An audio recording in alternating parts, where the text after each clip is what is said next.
All right. A little bit of a Wolfman Jack vibe there, isn't there? Yo, baby, you got the Wolfman Jack show. Or, hello again, I'm Casey Kasem from American Top 40. And now, the 40 biggest hits in America. How you doing? You doing good? No impersonating here. Let's just be each other. That's what this is all about.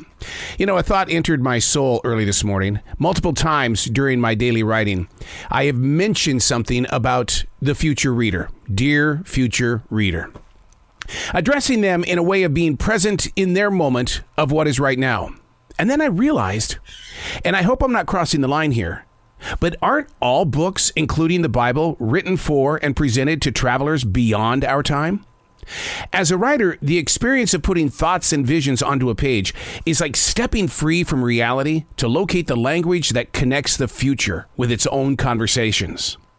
I talk with journalists every day around the world who work on stories 2 to 5 years before they're released to the public. And once in front of future receivers, it becomes our now, and it took 2 to 5 years to get there to ignite that path. The journey is an inspiration. To remain loyal to a person you may never meet. The impact of having the type of energy that could inspire other writers and creative minds. What you do is you think of the future receiver. Dear future reader. This podcast is a great example of that. I don't know what date you're presently on. My date happens to be November 16th, 2022. Where are you? And is this one of those letters? Dear future listener. Hey, it's Arrow. This is The Daily Mess, a chronological walk through an everyday world. I am a daily writer, and even as we speak, as I look out this studio window overlooking this gorgeous forest in South Charlotte, North Carolina, a 6-point buck, a whitetail, is walking by the studio. He just happened to look in like going, yo, what are you doing, man? And it's a moment. It's a moment of right now. We have deer, and they just love being with us. And looking in the window every now and then is what they do, and you giggle like a child. You know what? You got to document it, because there's always something special taking place in your every moment of right now. This is The Daily Mess. And surprise, it's another cloudy gray day. Combine that with fewer hours because of daylight savings time. Moving beyond what toils with your emotions requires more than just having a positive attitude. The activation demands physical movement. During my conversation yesterday with Jake Steinfeld, he's Body by Jake, I spoke of local gyms being subliminal walls of impatient negative fuel. You know, news, talk shows, sports, sitcoms, dealing with reality. Those on treadmills to stationary bikes to even pumping the weights, they add flow to their body supply.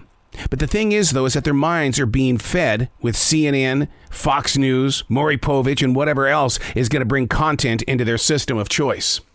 It's not just a cloudy day that physically poisons the presence of what is next in your steps. I'm easily swayed by the emotions that an old TV show concentrates on. And the show was from the 1950s. I mean, talk about limited light. These shows are in black and white. Awareness of the subjects that they're carrying is what gets inside my mind, body, and soul, and I've got to make a choice. Allow it to affect me, try to shove it to the side and say we'll deal with it later, or reach for the remote and get off the subject. You've got to learn how to plant love in your heart. So how do you do that, right? I mean, it seems like it should be something that we could be doing overnight, right? No. Learning how to plant love in your heart requires a constant conversation with the self you are. Now, that in itself is a lot of work, because there's a lot of ego involved in the very beginning steps, because you don't want to injure yourself, but then again, you want to cut right in and get to the chase. When you try to build up that relationship with the inner part of your body, the goal is to make sure that you have a daily discipline, a daily diet of you having a physical conversation, which is the reason why I keep a defrag journal. The defrag journal is if I'm questioning something that's in my mind, rather than running onto Google, running to those places where you're going to get the poison, what I do is I try to figure it out first. I try to ask the question on the page and then come up with an answer. It may be wrong. And then when it is wrong, then I go searching. I don't sit there and say, well, I don't like the way the light is coming through the living room right now. Does it affect my emotions? Okay, let me go to Google. And, no. Learning how to plant love in your heart is knowing that you love your heart. You love what your body is doing. How do you know when you're doing it right? There's an essence about what you're carrying forward. There's an energy that people become attracted to. Well, what if I'm an introvert and I don't want people around me? That's a choice. That is a choice.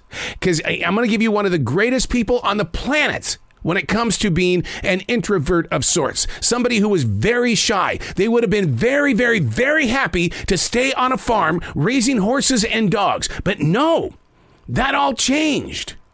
This one person who really was so shy and was such an introvert became the Queen of England, Elizabeth.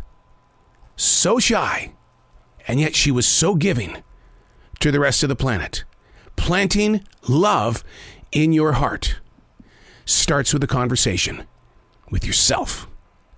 I'm Arrow, and that's the Daily Mess.